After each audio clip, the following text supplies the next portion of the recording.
Ingat-ingat po tayo. Ating mga gawain, huwag natin kalimutan ang ating pagdasal sa ating Panginoong Diyos. Jesus Christ. Yan naman talaga ang ating narinig. Lalong-lalo na sa simula hanggang ngayon. Pero mayroon lang akong i-insert dyan. Tayo bilang mga tao dito sa mundong ito, mayroon tayong mga kaalaman, mayroon nag-aaral tayo, mayroon kayong mga pinag-aralan. Ang iba, kunti lang mga pinag-aralan, pero talagang matalino pa rin. Wala silang talagang pagkukulang, kumbaga. Pero tandaan natin na ang ating nalalaman sa ating mga magulang, sa ating mga professor, kumbaga, mga mataas sa atin na kaalaman, huwag tayo magkumpiyansa noon. Kailangan mayroon tayong sariling research din na kumbaga madagdagan ang ating kaalaman na mula sa kanila, na wala nila naturo sa atin, na naturo sa iba. Kaya kailangan rin natin pag-aralan yon kung ano katunay, ano katotoo. Totoo ba yun? Kailangan din natin mag-research dyan, konti, silip-silip tayo sa mga natago na mga nakasulat sa Bible.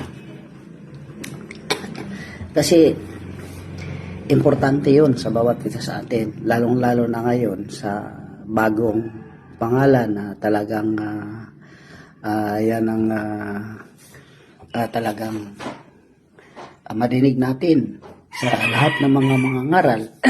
May bagong pangalan pala ang Panginoong Diyos, Jesus Christ. Kaya wag naman tayo na mag-react agad na baka katuruan yan sa mga bulaan. Hindi po.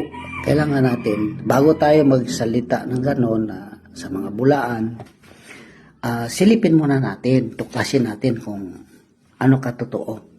Dahil ang mahirap dyan na mag-judge tayo agad pagkatapos pala, totoo pala yun. Kaya tuklasin muna natin bago natin sila punain na mali. Kaya tuklasin natin.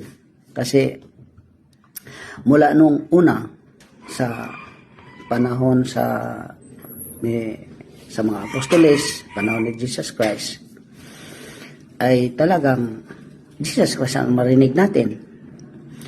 Pero yun pala, pagdating sa 96 AD, ay doon sabi ni Juan Liberador na mayroon palang bagong pangalan, si Jesus Christ. Kaya nakasulat pala yun. Mayroon kayong Bible, silipin niyo sa Biblia ninyo sa Apokalipsis Kapitulo 3 versikulo 12 na mayroon palang pangalan. Mismo si Jesus Christ na ang nagsabi na mayroon siyang bagong pangalan.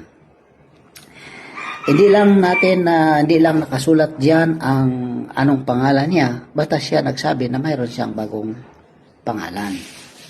Siguro mayroong mga grupo na talagang may pangalan na. Exclusive yun sa kanila. Sila lang ang nakakaalam. Kaya kailangan din natin tuklasin. Hindi tayo papayag na sila lang makakaalam nun.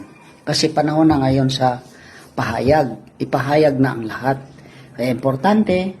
Kasi nung mula nila ni Abraham, baby Moses, Joseph, David, Jacob, Esther, siguro masabi natin na exclusive dyan, walang bagong pangalan dyan. Pero pagdating sa baby Jesus, sa pag-preach niya at pagwala niya panahon sa mga apostoles, wala pa rin natin narinig. Pero pagdating sa 96 AD, si